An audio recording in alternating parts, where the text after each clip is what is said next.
We're here at Burning Man 2010, the second iteration of the Power Couch. This year it's renamed the Ken and Barbie Dream Sofa. I wonder if you could talk a little bit about maybe a couple seconds on version 1, maybe what you learned from that, and then go into what this is. Yeah, okay.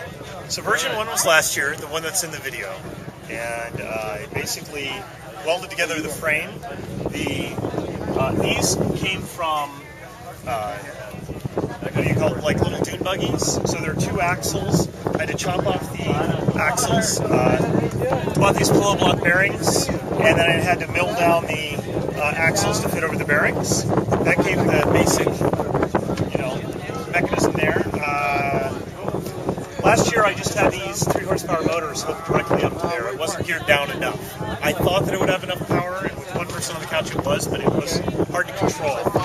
And last year I had a Stinger with my son's bicycle wheel in the front. Learned a lesson: never chop your son's bicycle when he's watching.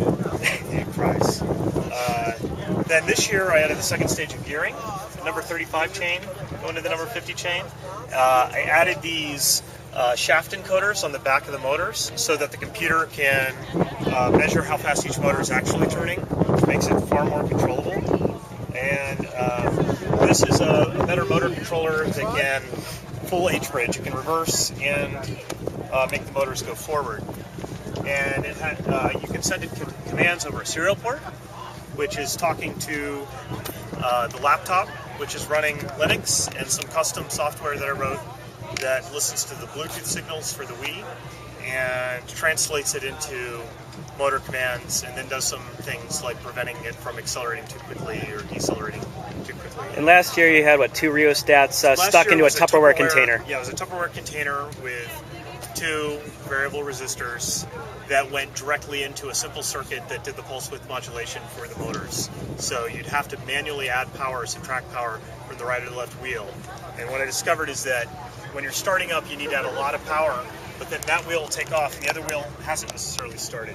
So you'd spin, and you had to be really on top of it. It was hard to drive.